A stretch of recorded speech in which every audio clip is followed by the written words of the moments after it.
The film, American Psycho. I really love the film. I think it's extremely thought-provoking, and I think just the fact that it goes the mile in so many ways, and it's socioeconomic commentary on life, you know, and stuff like that, I think is brilliant. Performances are great. The story, it's just bombastic. I think it's a masterpiece of a film. I think it's that fantastic, and you know, it helps that the source material is great as well. But this film right here, so it came out in 2000, but the thing about it is that the most iconic scene in the entire film is one that I think resurfaced in popularity due to TikTok memes in 2020, and it's the morning routine scene. I believe it might be I think it is the absolute, like, the opening of the film, if not extremely close to the opening of the film, and it completely sets the tone for the film entirely. It shows you exactly who the character of Patrick Bateman, the main character, is,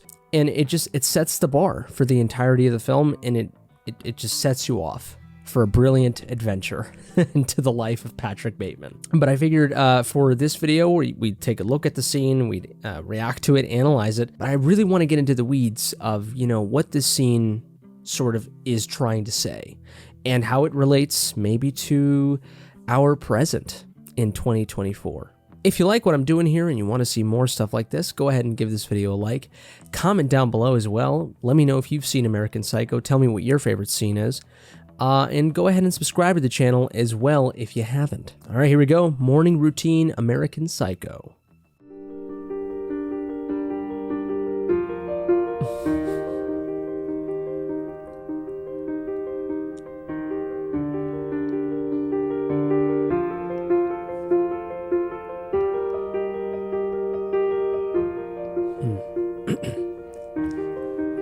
The music. God damn. Oh my god.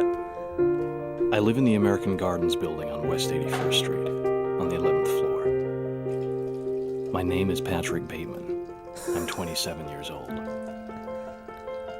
I believe in taking care of myself, in a balanced diet and a rigorous exercise routine. In the morning, if my face is a little puffy, I'll put on an ice pack while doing my stomach crunches. I can do 1,000 now. Oh boy. Patrick's looking goddamn.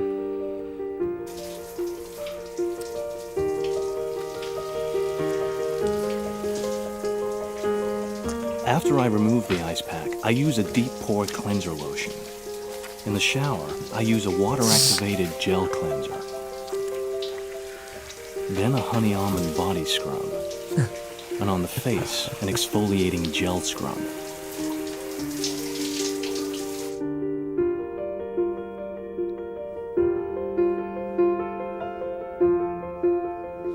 Then I apply an herb mint facial mask, which I leave on for 10 minutes while I prepare the rest of my routine. I always use an aftershave lotion with little or no alcohol, because alcohol dries your face out and makes you look older. Then moisturizer, then an anti-aging eye balm, followed by a final moisturizing protective lotion. There is an idea of a Patrick Bateman, some kind of abstraction, but there is no real me, only an entity, something illusory.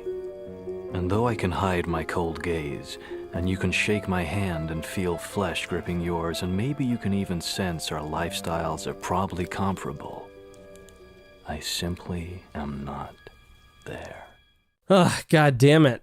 That is what I'm talking about right there. That is one iconic ass scene. Holy shit. It's just phenomenal. I mean, it's absolutely, it gives you chills, and it's so weird. It's so unsettling, right? It's so psycho. First things first, you know, I absolutely love the beginning piano music. I think it's hilarious. It definitely is a great contrast to the character of Patrick Bateman and the horrors that he does, and just how the piano sounds. You know, it sounds kind of beautiful, it sounds curious, it sounds mysterious, but just kind of peaceful and serene, right? But it contrasts to who he is and who we see him become in the movie. But I thought it was interesting, you know, just how his apartment building, it's so unsettling because it's so lifeless almost. Like it's so minimalistic. There's like a telescope. It looks like if you were to buy an apartment, like, and if you were to go with a realtor or something, it looks like a model apartment. It looks like the way they arrange an apartment to sell to you. You know what I mean? Like, it just, nothing has color. It looks basic as hell. It looks minimalistic, but hey, I dig the minimalistic look. A lot of people like the minimalistic look, and I'll talk about how that relates to sort of our present a little bit later. But yeah, so it's minimalistic, very black and white. He loves the black and white, sort of lifeless, colorless look. And it's just so interesting. You know, I guess it makes perfect sense considering the type of person that he is. He has no soul. It's almost like he has no feeling, no emotion. So there's no color like to his life. It is the most lifeless, you know, aesthetic, you know, and that is Patrick Bateman. And it makes sense given his little monologue that he has staring at himself in the mirror, saying that I'm not there. You know, there's something, there's an illusion here. There's really nothing here. And throughout the movie, he does sort of allude to the fact that he has no emotion. You know, he's not there. So the whole black and white aesthetic and minimalism makes sense. You know, it'd be really, but here's the thing is that it's so interesting how we, you know, usually like serial killer movies or slasher films, you know, the workbench, the working area of the killer is filled with so many things. I mean, just look at, I don't know, Texas Chainsaw Massacre. That house is filled with so much shit to it. You know, it is like cluttered as hell. And then you look at this, you know, and it is the opposite, the total opposite thing, but you get the same result, you know, in a way. And he does use a chainsaw in the film too. I mean, you know, it's two different strands of psychoism, right? And serial killerism, and it produces the same result. So I love the slow panning. I love all of that. I love his narration. I think it's so egotistical, you know, it's just fantastic, right? Narrating your own life. And, you know, he's working out, and, you know, he's got a pristine exercise and diet, you know, it's just, it's absolutely amazing. He just has created this persona where you would never guess he would do the things that he does, and you would never guess he's the type of person that he is. But then again, it's so perfect and pristine that it's kind of sus. You know what I mean? He does have occasional, you know, he has like a little cowboy and like Clint Eastwood type of painting, and then he has Les Mis on his bathroom there, and his sort of his reflection there is interesting. But he has like white underwear, and just his skincare routine and everything is just so detailed. And he loves that attention to detail, and it makes sense, you know, a person who is into the things that Patrick Bateman is in, you have to be super OCD. You have to be, you know, super on top of your game. You have to be able to pay attention to so much detail. And so that makes total sense. And also, I think it's just interesting how, at the same time, too, how, you know, like when he brings over like Jared Leto's character to his apartment and he kills him with the hatchet, with the axe, and he's always talking just so beautifully, you know, and so metaphorically. He's so intellectually stimulating, you know, like he really is. And he has so much like color and like sort of, I don't know, passion in his words, and, you know, especially when he's talking about music. And then you look at his apartment and it's so basic and bare and colorless. It's just so interesting. There's a lot of contradiction with Patrick Bateman as a character. I mean, even the image that is sort of one of the most iconic images of the movie is his face, and a white background and the red, you know, the red blood on his face. I think it's just Patrick Bateman is a character of contradiction and contrast, which I think is so interesting. When we start thinking about the memeability of this scene, you know, think about it. I mean, we've all seen the memes and the videos, you know, sort of cringing and reacting and sort of making fun of this whole morning routine, you know, aspect to people's lives. It's just so fascinating because the morning routine, the skincare, the diet, the exercise, those are all things that permeate, you know, our lives still today. You know, you can argue even to a greater degree, but I think in 2000, I think especially, right? And when you think of, I don't know, when you think of Radiohead's OK Computer album, you know, that album was huge. One of the greatest alternative, you know, albums ever.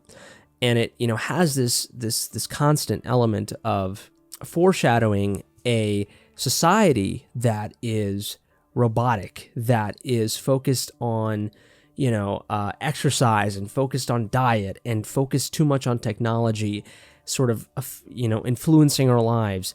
But we're also on that way to a more technological path, we become so obsessed with sort of perfection and just sort of this futuristic way of viewing our lives, this idealistic, sort of no flaw type of way to see the world. And it's very consistent with American Psycho. It's very consistent with the themes of it, where it's just these people that are seemingly perfect, and especially here Patrick Bateman, again, with the exercise, the routine, the diet, all of that, deep and buried in there is something really grotesque and awful. In that process, we detach ourselves from emotion, from empathy, from love, and all the things that make us human, from imperfection. And that is what Patrick Bateman here is, right? He is literally like the body and the epitome of perfection, but inside he is not human. He's the most unhuman person ever. And that causes him to do atrocities, right? And really, it causes him to have blood on his face, which completely just totally gives the finger to his morning routine. When he ends up killing Jared Leto's character, his hair's all messed up, and, he does wear something to cover his suit and everything, but his face is all bloodied up and everything. He's all shaken up. It's like throughout parts of the movie, he's encased in this, like, sort of perfect diamond, cocoon, and everything's perfect. And when he's meeting his secretary or meeting clients or whatever, or his colleagues, everything's fine and dandy, right? But when he breaks, he snaps, right? And he snaps out of that, and everything that you thought he was and everything that is so perfect about him just falls apart. This film and this scene specifically tells us, it sets up everything. It sets up the movie, right? It sets up the expectation. This is what's on the surface, right? And that's why the film also has a ton of reflections and stuff like that. Like he's looking at himself in the mirror, or sort of on the Les Mis frame. And he's looking at himself also, actually, in the mirror.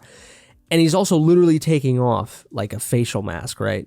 And that's a complete metaphor, of course, to I'm not there. Like this, all the stuff that's over here, all the perfection here is just a facade. But inside, it's run. Inside, it's ugly. Inside, it's not even present. And when it's not present, it's all evil. Because that's what they say, right? The absence of good is evil. The absence of light is darkness.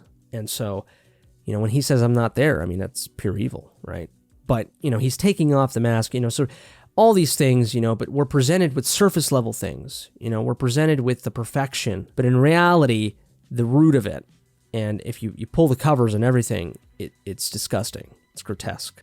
And also, it goes in line with also other aspects of the film with his colleagues and everything, right? Because they seem to be perfect and everything. They're rich, they have great lives, but they're also assholes. And Patrick Bateman spends a lot of the movie sort of pointing out that contradiction when he himself is the worst human of them all, which I think is really interesting. He's pointing out the hypocrisy, the people that surround him. Patrick Bateman is the meteor, like he's like the final straw to make us all see the absurdity and hypocrisy of the world that he surrounds himself in. You know what I mean? Like, does that make sense? Like, these people are just they don't see it, and we don't see it. We need Patrick Bateman to come in. Then it all makes sense. And all this points out, all the things that I was saying prior to when I derailed points to the present, the things that we still deal with today.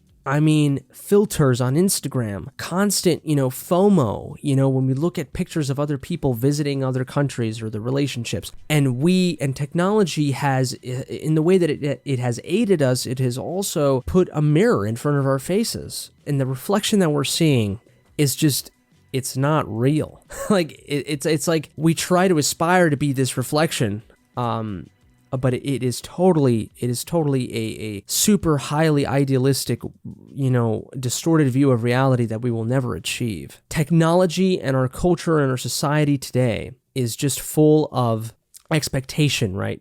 But I will say, and I think this is what's interesting, is that as much as all this stuff, relates to our world, come on, just go on YouTube and just check out, like beauty, like the beauty section, and go on TikTok, it's all about how to look as best as you possibly can. But see, this is also what's interesting, and I'm sorry I'm going off on all these different sort of tangents here, but what's interesting is that I think we've lived in a world where we're living in a world where We still have all those problems today that people in the 2000s had, in the 1990s had, and bands like Radiohead were pointing out this sort of journey towards perfection and sort of disgust over imperfection. We still deal with those things today. Of course we do. But now we live in a world where we have pointed it out, and now we have a lot of models, for example, posting pictures of themselves with acne, and being like, look, this is the real me, and this is me when I'm beautified or whatever.